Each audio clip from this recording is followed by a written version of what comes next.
All right, let's jump right into this. We're breaking down a major political firestorm brewing in New York City. It's a real battle that pits the power of a former president against the movement of a mayoral hopeful.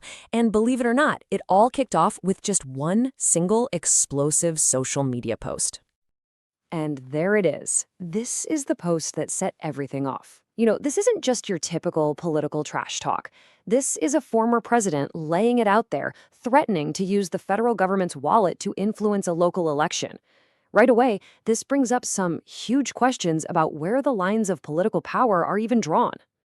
So, to really get what's going on here, we've got to know who we're talking about. Let's meet the two people right at the center of this whole showdown. So on one side, you've got Zohran Mamdani. He's a 34-year-old candidate who's really building his campaign from the ground up, right there in the streets. And on the other side, former President Donald Trump, a guy who, yeah, he might live in Florida now, but he still sees New York as his personal backyard. So this is way more than just a political disagreement. It's a clash of generations, of different styles, and totally different visions for the city. Okay, so let's dig a little deeper into what Trump actually said. This wasn't just some off-the-cuff remark. Nope, this was a very deliberate multi-part attack that he posted on his own platform, Truth Social. His message went way beyond just threatening to cut funding. I mean, he painted this picture of a total apocalypse for the city if Mamdani wins. This kind of language, it's all about creating fear and framing the election in the most extreme way possible. Like it's a choice between keeping things normal or a complete and total collapse. So if you really break it down, Trump's got this classic three-punch strategy going on. First, he hits him with the label, communist. That's a heavy, politically loaded word. Second, the threat, a direct shot at the city's money. And third, the prediction, basically a prophecy of doom. It's a combination that's just designed to do as much political damage as possible. All right, so you've got a former president coming at you hard. What do? Well, Zohran Mamdani didn't just play defense, he went right back on the offensive. What Mamdani did here was, well, it's like political jujitsu. Instead of getting stuck arguing about Trump's claims, he just flipped the whole thing on its head. He went on CNN and reframed the attack, not as a sign of Trump's power, but as proof that Trump is actually scared. And then he gets to the why. He argues that Trump is threatened because his campaign is laser-focused on the number one issue for regular New Yorkers, the absolutely crushing cost of living. Mamdani is basically saying, hey, we both see the same problem, but his answer is to protect the rich and powerful, and mine is to actually help people.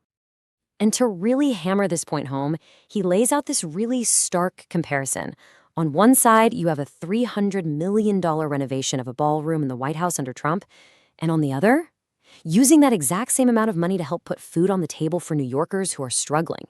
It's a really powerful way to frame the debate as a choice between luxury for a few and basic survival for everyone else. And that's why this number, it just hits so hard. By taking a huge, abstract figure like $300 million and turning it into feeding 100,000 people, wow, that completely changes the conversation. It takes a boring budget argument and makes it something deeply human, something moral. It's a really sharp piece of political messaging. But wait, there's more. Trump's post wasn't just an attack. Oh no, it had a plot twist that honestly almost nobody saw coming, an endorsement for the person he does want running New York City. So it makes you wonder, right? If Donald Trump, a guy who just called his opponent a communist, thinks Mamdani is so bad, who does he think would be the right person for the job in America's biggest city? The answer is former New York Governor Andrew Cuomo. Yeah, the former governor. I mean, politically, this is just stunning. It creates this bizarre, unexpected team-up between two of the most powerful and controversial figures in New York politics, and it just completely messes with the traditional political playbook. Of course, Mamdani jumped all over this, using it as proof of a deeper connection. His argument is pretty simple. Just follow the money. He's claiming that both Trump and Cuomo get their cash from the same group of billionaire donors, which, in his view, makes Cuomo not a real choice, but just Trump's favorite candidate to protect the interests of the wealthy. So, if we take a step back for a second, past all the names and the political jabs, this whole conflict really brings up a much bigger, more fundamental question about how power actually works in America. And this is where Mamdani really brings it all together, with this powerful statement. He just completely flips the script on what federal funding even is. He's saying, look, this isn't some gift from the White House that can be given or taken away whenever a politician feels like it. No. This is money that New Yorkers paid in taxes, and they have a right to get it back for their communities. And so that leaves us with this huge question that's really at the heart of this whole thing. This isn't just about one election in New York, you know?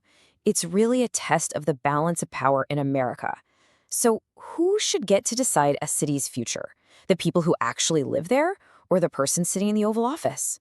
This whole battle for New York really forces all of us to think about that.